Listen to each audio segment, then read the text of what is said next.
بسم اللہ الرحمن الرحیم۔ معزز دوستو السلام علیکم۔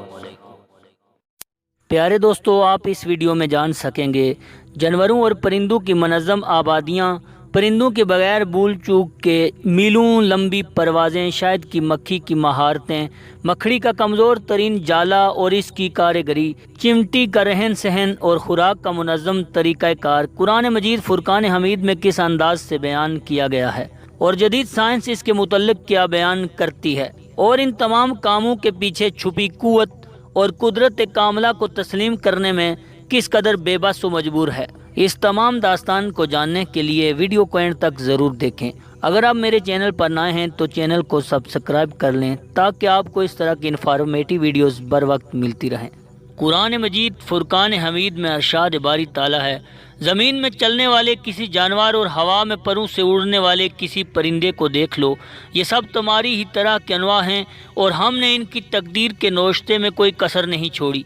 پھر یہ سب اپنے رب کی طرف سمٹے جاتے ہیں۔ جدید تحقیقات سے یہ بات ظاہر ہو چکی ہے کہ جانور اور پرندے بھی انسانوں کی طرح آبادیاں اور معاشرے بنا کر رہتے ہیں، یعنی وہ منظم ہو کر زندگی گزارتے ہیں اور اکٹھے کام کرتے ہیں۔ پرندوں کی پرواز کے متعلق قرآن مجید فرقان حمید میں ارشاد باری تعالیٰ ہے، کیا ان لوگوں نے کبھی پرندوں کو نہیں دیکھا کہ فضائے آسمانی میں کس طرح مسخر ہیں؟ اللہ کے سوا کس نے انہیں تھام رکھا ہے؟ اس میں بہت سی نشانیاں ہیں لوگوں کے لیے جو ایمان لاتے ہیں۔ اسی طرح ایک اور آیت قرآنی میں پرندوں کو موضوع بنایا گیا ہے، یہ لوگ اپنے اوپر اڑنے والے پرندوں کو پر پھیلاتے اور سکڑتے ہوئے نہیں دیکھتے، رحمان کے سوا کوئی نہیں جو انہیں تھامے ہوئے ہو، وہی ہر چیز کا نگہبان ہے۔ ان آیات قرآنی میں یہ بات زوردار طریقے سے بیان کی گئی ہے کہ پرندے اپنے پروازوں میں مکمل طور پر اللہ تعالیٰ کے واضح کردہ قانون فطرت کے سختی سے پابند ہیں۔ جدید سائنس کی تحقیق سے انکشاف ہوا ہے کہ بعض پرندے اپنی نقل و حرکت کے طے شدہ پروگرام پر بتمام و کمال عمل کرنے کی حیرت انگیز صلاحیت کا مظاہرہ کرتے ہیں۔ کیا یہ حیران کن بات نہیں کہ بعض نوجوان پرندے جنہیں لمبی پروازوں کا کوئی سابقہ تجربہ نہیں ہوتا، مگر وہ کسی رہنمائی کے بغیر طویل اور پیچیدہ راستوں پر ہزار میل کا سفر طے کرتے ہوئے اپنے مساکن سے بہت دور دراز ملکوں میں جا پہنچتے ہیں اور پھر انتہائی صحت کے ساتھ عین اسی جگہ پر جہاں سے وہ کہیں ماہ پہلے روانہ ہوئے تھے ایک مقررہ وقت پر واپس آ پہنچتے ہیں؟ یقیناً ان سارے سفروں کے کامیاب تکمیل کا تعلق ان کی جینیاتی ضابطہ سے ہے کہ یہ سارے سفر اپنی تمام تر جزیات کے ساتھ ان کے دماغ میں محفوظ ہوتے ہیں اور وہ کسی پر اسرار قوت کی رہنمائی میں مقرر راستوں پر چلتے ہوئے یہ سفر مکمل کرتے ہیں۔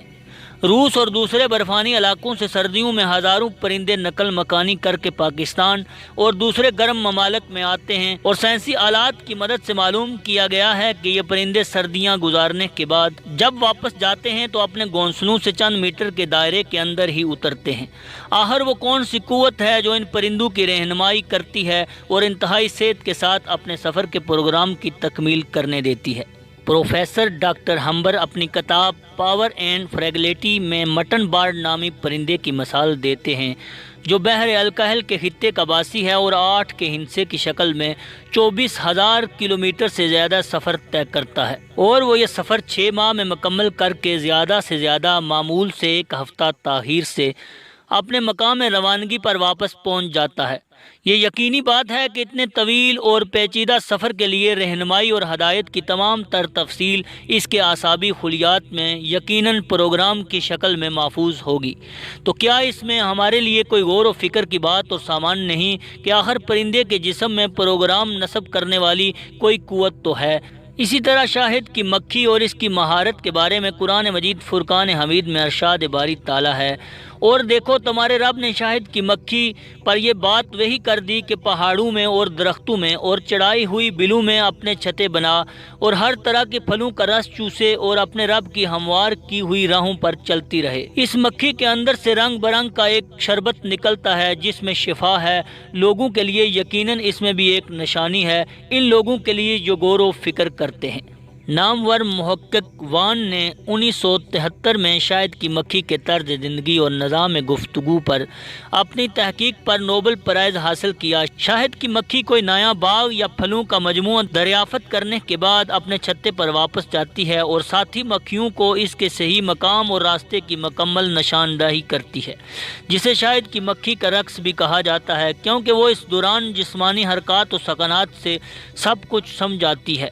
یہ انکشاف فوٹوگرافی اور دیگر جدید سائنسی آلات کی مدد سے کی جانے والی طویل تحقیق کا حاصل ہے۔ قرآن بڑے واضح انداز میں ہمیں بتاتا ہے کہ شاہد کی مکھی کس طرح اپنے خالق کی عطا کردہ مہارت کو بروئے کار لاتے ہوئے اپنے راستے پر چلتی ہے اور شاہد جمع کرنے کا اپنا فریضہ سر انجام دیتی ہے۔ مکڑی کا جالا کمزور ترین مسکن ہے، جس کے بارے میں قرآن مجید میں یوں ارشاد ہوا ہے: جن لوگوں نے اللہ کو چھوڑ کر دوسرے سرپرست بنا لیے ہیں، ان کی مثال مکڑی جیسی ہے جو اپنا گھر بناتی ہے، اور سب گھروں سے زیادہ کمزور گھر مکڑی کا گھر ہی ہے۔ کاش یہ لوگ علم رکھتے۔ مکڑی کے جالے کی مثال دیتے ہوئے جہاں اس کی ساخت کو انتہائی ناپائیدار، کمزور اور نازک شے زہر کیا، وہاں اس کے اندر کی زندگی کو بھی ناقابل اعتماد اور ناپائیدار قرار دیا گیا ہے۔ جہاں کبھی کبھی مادہ مکڑی اپنے ساتھی یعنی نر مکڑے کو مار بھی ڈالتی ہے، اس مثال کے ذریعے ان لوگوں کے تعلقات کی کمزوری کو بھی ظاہر کیا گیا ہے جو اس دنیا اور آخرت میں تحفظ کے لیے اللہ کے سوا دوسرے لوگوں کے سامنے دامن پھیلاتے ہیں۔ چمٹی کا رہن سہن اور باہم گفتگو کا نظام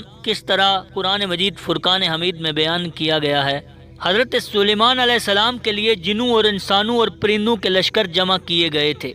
اور وہ پورے ضبط میں رکھے جاتے تھے۔ ایک مرتبہ وہ ان کے ساتھ کوچ کر رہا تھا، یہاں تک کہ جب یہ سب چمٹیوں کی وادی میں پہنچے تو ایک چمٹی نے کہا: ہے چمٹیوں، اپنے بلوں میں گھس جاؤ، کہیں ایسا نہ ہو کہ سلیمان اور اس کا لشکر تمہیں کچل ڈالیں اور انہیں خبر تک نہ ہو۔ جدید تحقیقات سے چمٹی کی زندگی کے ایسے گوشے بے نقاب ہوئے ہیں جو اس سے پہلے کبھی کسی کے علم میں نہ تھے۔ تحقیق سے انکشاف ہوا ہے کہ جانوروں اور کیڑے مکوڑوں میں سب سے زیادہ رہن سہن انسانوں کی بود و باش کے قریب ترین چمٹی کا ہی ہے۔ چمٹیاں موسم سرما کے لیے خوراک یعنی اناج کا ذخیرہ کرتی ہیں، اور اگر کسی فصل کے دانے اگنا شروع ہو جائیں تو وہ ان کی جڑیں کاٹ دیتی ہیں، اور اسی طرح ان کے ذخیرہ کیے گئے دانے بارش وغیرہ سے گیلے ہو جائیں تو چمٹیاں انہیں باہر دھوپ میں سوکھنے کے لیے ڈال دیتی ہیں، اور جب دانے خشک ہو جاتے ہیں تو انہیں واپس بلوں میں لے جاتی ہیں، گویا کہ انہیں معلوم ہے کہ اگر باہر پڑے رہے تو نمی سے دانے پھوٹنا شروع ہو جائیں گے اور ان کی جڑیں نکل آئیں گی اور پھر یہ گل سڑ جائیں گے۔ یقیناً ان تمام کارروائیوں اور کاموں کے پیچھے ایک منظم قوت موجود ہے جسے اللہ تعالیٰ کہا جاتا ہے۔